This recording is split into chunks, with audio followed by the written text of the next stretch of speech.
Welcome to another episode of Jay Leno's Garage. Now, if you've been to this website before, you probably saw the video we did of the Pagani Huayra. We were fortunate to have, and honored to have Horatio Pagani himself come to the garage and take us through the car and explain the build process, but we didn't get to drive it because the car wasn't legal at that time. Well, the car is now legal. They're being sold here in the United States. In fact, a couple have already been sold in California. And Francesco will be here in a minute, and we'll take the car for a ride. I think I hear it now. Well, let's take it for a ride. I've got the key right here. Put it in like that.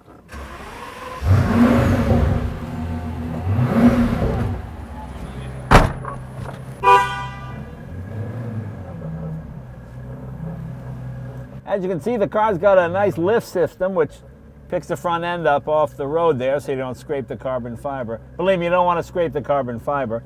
And then what happens is it will, I guess, over 30 or 40 miles an hour, it comes back down again? Exactly. Yeah. That's my biggest complaint about my Porsche Carrera GT, is that there are places I just can't go because it's so low to the ground. But I think any of these supercars should have this lift kit as standard equipment.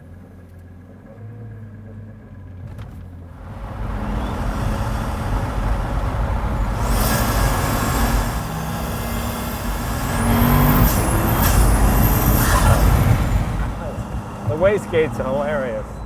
Huayra is an Argentinian word for wind, and when you get on and off the throttle, you just hear those wastegates. So it sounds somewhat like a jet engine a little bit. That's what Pagani wanted, wasn't it? So that was the inspiration, the jet accelerating down the runway right before it takes off. Let's go accelerate down the runway.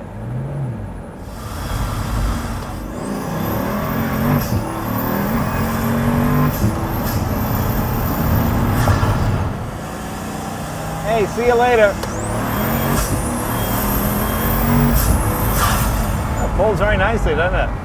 There have been a lot of cars that say they have this many horsepower, that many horsepower. A lot of them really don't. This one really does. This feels like 730. It's amazing how solid the car feels. Ah, listen to those wastegates. Ah!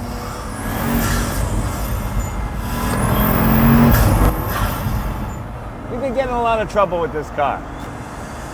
The nice thing about this car is it feels good in your hands.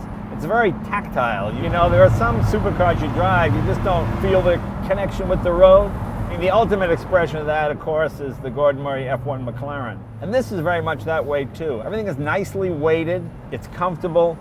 Sight lines are excellent. I love the mirrors. You get a beautiful view of the road. You know, so many automakers, they put these big triangle shoebox looking mirrors on their cars, and it's wonderful for vision, but it's terrible for aesthetics. But these, oh my God, it's like a woman's eye looking back at you when you look in this rearview mirror. Watch the air brakes come up when I hit the brakes. The suspension, we can tune it for the client, so we can give you different springs or different tuning on the dampers. You know, if you're not someone who sees an automobile as art, then you're probably going to get lost in this car. But if you can appreciate art that's functional, that moves, I mean, everything here is just beautifully designed. These air conditioning ducts, I mean, it's just unbelievable. Just rolling sculpture, rolling artwork. Everything is metal, everything is made from billet. And the fact that it's under 3,000 pounds is pretty amazing. And I know $1.2 million is a tremendous amount of money, but there are other cars that cost a lot more than this that don't feel as satisfying to drive as this one does.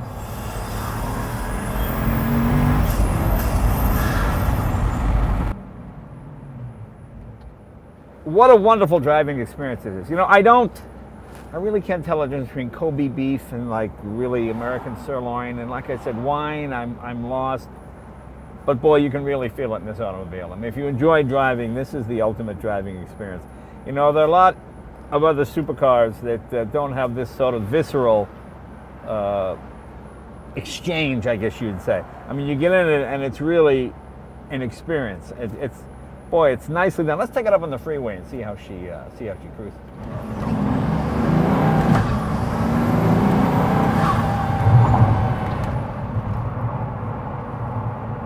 Well, we got 7 speeds. Let's put it in 7 and see what we get here. Okay, at 50 miles an hour, I'm turning about 1,200 RPM. So gas mileage might actually be okay.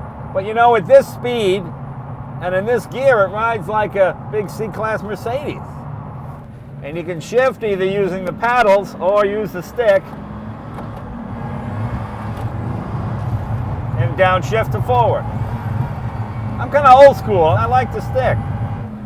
You know, back in the 1930s and 1920s, you could go to a car maker like Pagani or Rolls-Royce or Bentley and have them build you a car. And that golden age is back with cars like this. Pagani will build you whatever version of this you want. Okay, this is what you call the good life, okay? I'm sorry, this is just unbelievable. This is like a dream come true. You know, I never thought they would build automobiles like this again. One man's vision of what a car should be. Pretty amazing automobile. I want to thank Francesco and Mr. Pagani for this once-in-a-lifetime opportunity to drive this unique automobile. I mean, just amazing. The blending of art and mechanicals. It's like a modern-day Leonardo da Vinci. It's truly an experience. You know, you drive normal cars and you drive even supercars, and this is just a different level. It's so beautiful to look at. It's so comfortable to sit in. Your eye just falls to all the little bits of business that are so nicely done. You know, it's one of those things you either get it or you don't. I don't get clothes, obviously. Again, I don't get wine. I don't get tobacco. But boy, I get this. What a fantastic car to drive. Again, truly an honor and a privilege. And no, I'm not going to do burnout because it's not my car. But maybe someday. See you next week.